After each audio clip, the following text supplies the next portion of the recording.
And who am I? That's not a secret I'll never tell. You know you love me. XOXO. Gossip Girl. What's up? We got Gossip Girl, Season 3, Episode 16, The Empire Strikes Jack. This episode starts off with a quick slideshow of the Waldorf penthouse filled with workers and many new clothes, making new clothes. Meanwhile, Rufus and Jenny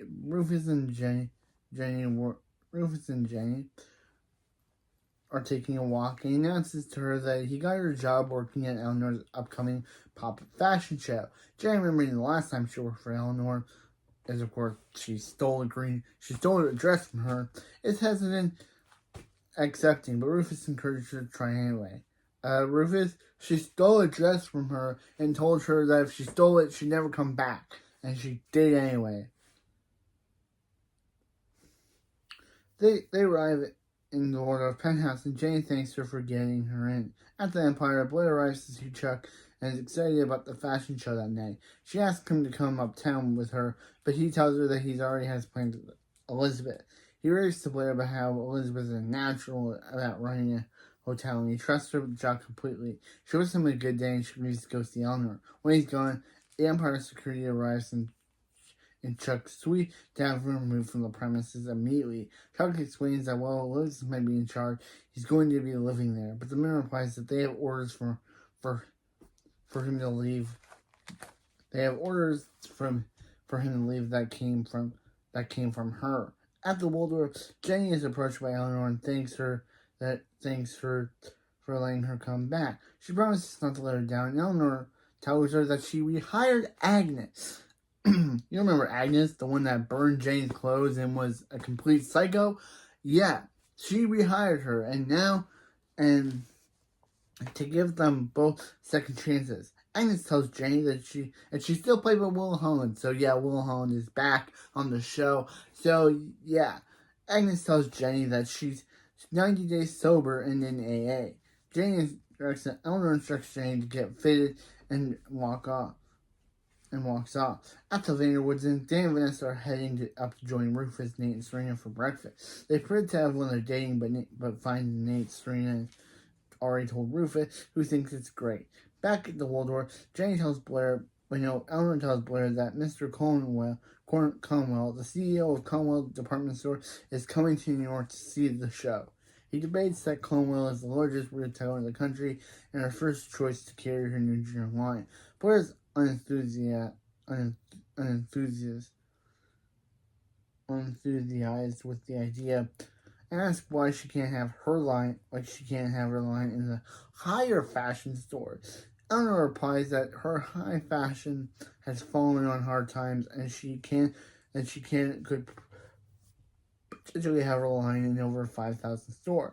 She has her idea for Blair to bring her clothes to her college friends to give off, since that normal clothes were like the clothes. Blair tries to get out of it, but Eleanor refuses to back down and tells her to bring 10 or 20. She goes off to do something, and the icon, Dorota, tells Blair what she's gonna do, since basically, yeah, Blair has no friends. Blair has no friends. All she has is NYU minions. Blair then has an idea and says there's one person who can help, and NYU can help. At Empire, Elizabeth comes up to Chuck's suite to explain, but is interrupted by the arrival of the Jack, who takes over the explaining. He informs Chuck that he was played from the very beginning by Elizabeth, and now it's time for him to leave. Chuck's like, yeah, what is going on here? And leaves with security, not before he gives a glare of betrayal to Elizabeth. At the Vanderwoods, Serena tells Vanessa how happy she is for them, and they agree that dating old friends is fun, but can sometimes be unexciting. So Serena advises Vanessa not to fall into a rut. Nate asks what their plans are for the night, and Jane answers that Saturday routine is to watch a movie at the lot and have the same dinner. Back at the Waldorf, Jenny is becoming increasingly frustrated with Agnes's uncooperative behavior. She apologizes for stealing her contacts and betraying her. and Agnes apologizes for burning Jenny's dresses. They hug and make up. Agnes sees a text from Damien on Jenny's phone and pushes to tell her, and Jenny fills her on the situation, including how now he's texting her nonstop for his pill. When Jenny tries to go to fix them, Agnes takes her phone and invites Damien to come to the wall, fix for him. Agnes takes her phone and invites Damien to come to the Waldorf fashion show to get the pill. When he agrees, and they hang up, she tells Jenny she can just lead him on. She can just lead him on and then flush the pill away right in front of him. Jenny admits that it's kind of a brilliant plan. Back at the Vanderwoods, Vanessa asks Serena advice on how to liven things up, and Nick suggests a role play. Serena asks how it's not a bad idea and adds that she could recreate a scene from one of his favorite movies. Vanessa tells Dan to come to the light at 6:30, and they both leave. Before Nate and Serena can leave, he gets a text from Chuck and tells her that they need to find him right away. Back at the Waldorf, Eleanor picks up some of Jenny's work and admits she forgot how talented she is. She tells Jenny that after the show's over, they need to have a talk about finding her a permanent position with Waldorf Design.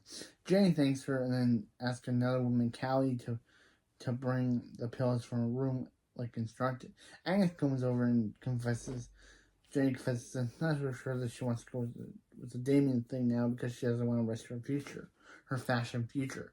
Agnes says it's okay and she was only trying to help. Meanwhile, Blair and Nate and Serena meet with Chuck at a bar. He tells them the events of the morning, including Jack and the lawyer's part and everything, and he says he only hopes talking to Elizabeth alone since this obviously wasn't her idea, and Jack has something on her. He leaves, and Nate and Serena speculate whether Elizabeth is his mom. Blair tells him that he had a DNA test done, and then leaves preparing for the fashion show. In the Emily dorm, the icon Dorota waits for Brandeis. Yeah, remember Brandeis, the call girl from like episodes ago? Yeah, she's back again randomly. Remember the call girl from episode 12? Wait, episode 11. About her hours, and she has 30 friends available. Back at the Waldorf, Callie asks Jenny to bring some racks downstairs, and she agrees. When they leave, Agnes grabs the pills from Jenny's bag and sneaks off with them. At the fashion show, Brandeis and her friends arrive. Serena and Blair are discussing Chuck when Serena sees Brandeis. They act briefly before Blair instructs her to target Mr. Cornwell and bring her friends with them. When she walks out to see him, Serena asks Blair why couldn't she just tell Eleanor she has no friend? And Blair doesn't have a good answer and walks away. At the law, Vanessa wakes up Dan from his sleeping with a kit, and then she reveals that she made dinner and decorated the whole dining area to reassemble Rear Window. Back at the fashion show, Jane's directing the models when she notices Agnes carrying the pills around. When she's confronted, she insists it was just a little party, but Jane determined not to let her ruin the show. She heads to Eleanor, but she's busy listening. In the background, Agnes tells Callie and her friends to put Jenny to bed early. Meanwhile,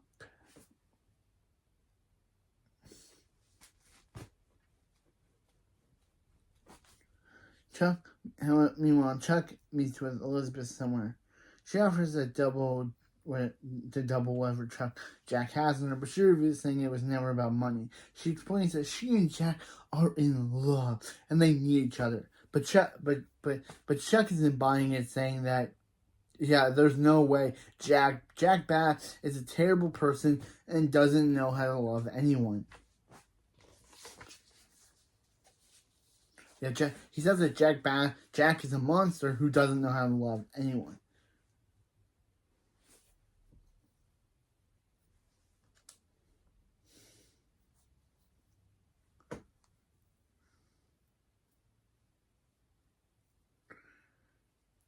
Esther attempts to unsuccessfully convince her otherwise. He leaves empty-handed. Back at the fashion show, Serena tells Nate about Blair hiring prostitutes to act as her friend. He then gets a call from Chuck telling him about the meeting with Elizabeth. Nate has an idea and asks if Chuck can get Jack to the fashion show. At the law, Vanessa feels like Dan is disappointed with dinner, and he asks if he would have done if he would have or have rather done what they always do. He insists that's not what happened, and then suggests to go to a film that they like at NYU. She confesses that she's trying to get them out of their rut, but is confused since they start dating. Rufus comes in and apologizes for ruining their date. Vanessa asks him to stay, and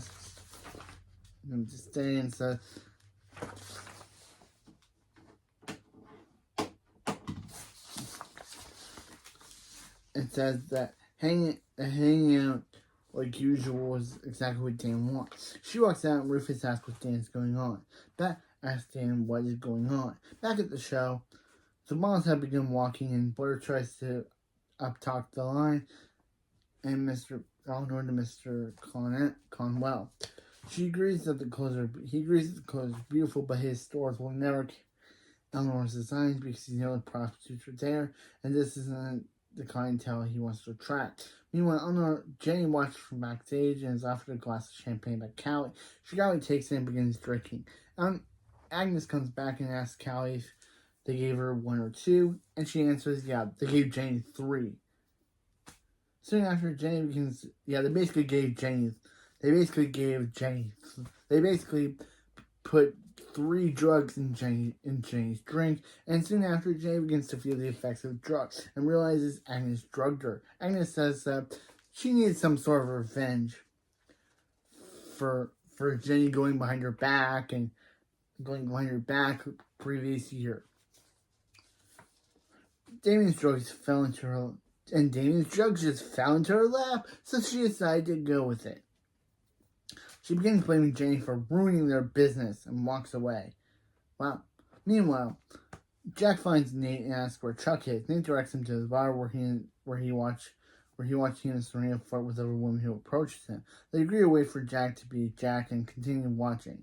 At the loft, Dan, Vanessa, and Rufus eat flan while awkwardly talking about Vanessa's setup. Vanessa excuses herself and leaves the loft. When she's gone, Dan tells Rufus about her not wanting to fall into a rut, and Rufus advises him to try to talk through things with Vanessa. Back at the show, Blair finds Brandeis and confronts her about outing herself as a prostitute. Brandeis says she didn't try anything with Mr. Conwell, but her male friend Julian, who's also a prostitute, is also there. She explains that Mr. Conwell and Julian hook up every time he's in town, and they have plans to get together later. She apologizes, and so does Blair. Afterwards, Blair chases down Mr. Conwell and blackmails him with information about Julian. He agrees to take another look at the line. Meanwhile, outside, Nate is trying to plot to take photos of Jack with prostitutes and show them to Elizabeth to prove that he doesn't love her. However, when they open the car where Jack's supposed to be, they find that he figured out their plan and isn't in a compromising position at all. They leave and Serena heads back inside to find Blair. Nate's outside to call Chuck, but witnesses Agnes and her friends getting into a taxi with drugged Jenny, and they plot to get her laid and take off. Agnes and her friends bring Jenny to a bar and decide to leave her with a group of guys having a bachelor party. She tells them to make sure she has a good time and leaves. Back at the show, Blair brings Mr. Conwell to Eleanor, and he tells her that Mr. Conwell will be honored.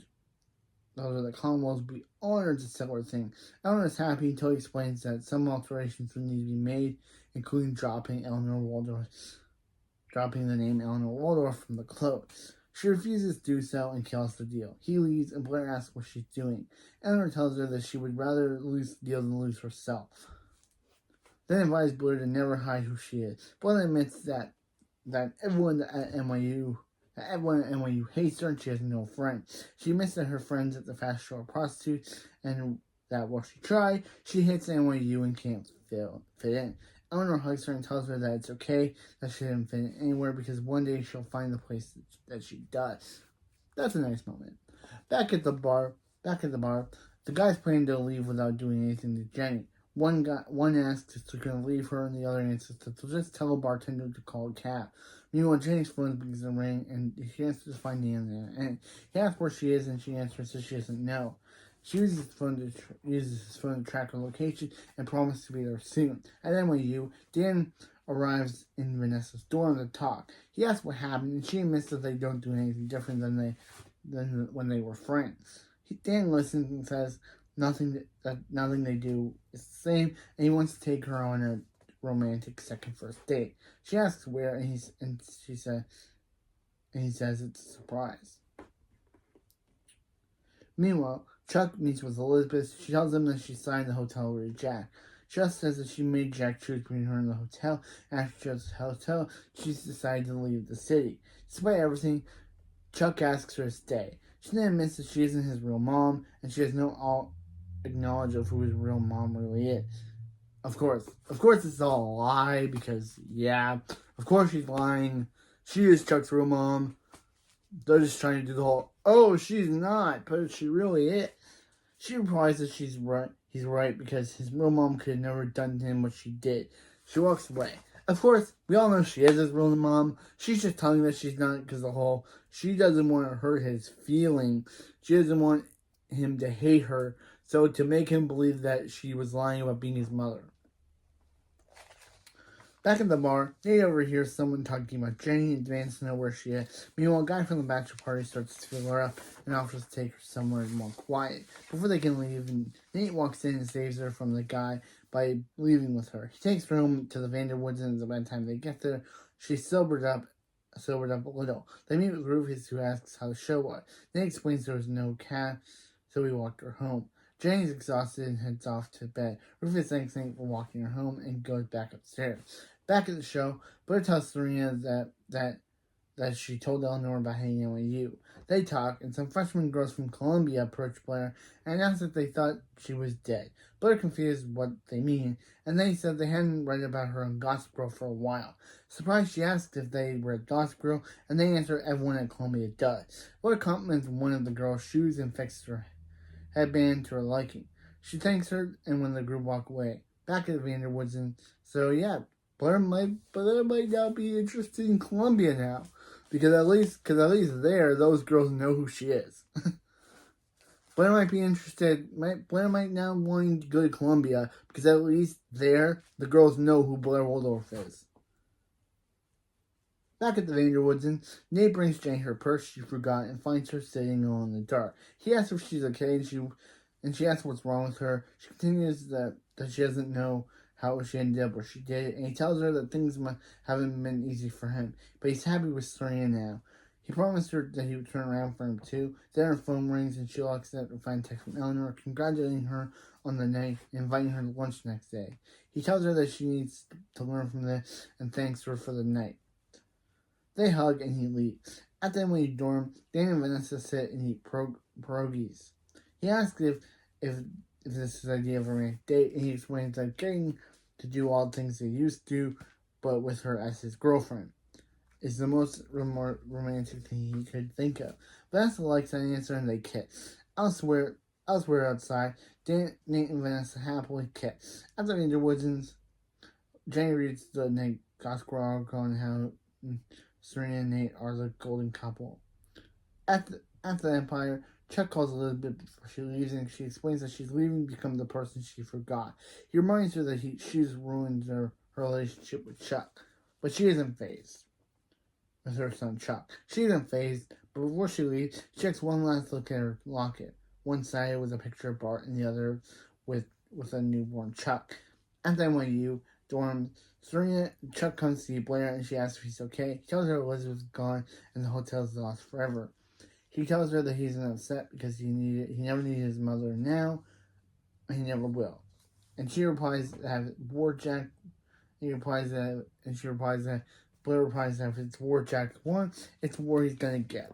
And they kiss, ending the episode. And yeah, this ends the Elizabeth arc and Elizabeth as a character. Yeah, the show retires her. We never see her again. She gets mentioned, of course, with all characters leave the show. They get mentioned, but as a character, she's never seen again. This ends the Elizabeth arc on the show. What a way to go! She went from Chuck's mom to kind of enemy to now to telling Chuck she's not his mom, But now we know, of course she is. She's the one to make Chuck. So yeah, now Chuck believes that, yeah, he didn't need his mom before and he doesn't need her now. So yeah, wow. And the return of Agnes. Of course, we don't see Agnes again until the final episode of the series. But still, really good way to bring her back. She came back, pretended to be Jenny's friend, even though her real intention was to get back at her. She pretended to be Jenny's friend because, of course, she did. She pretended to be Jenny's friend, but in reality, she was only pretending to be Jenny's friend so she could actually get back at her for what she did to her in episodes prior.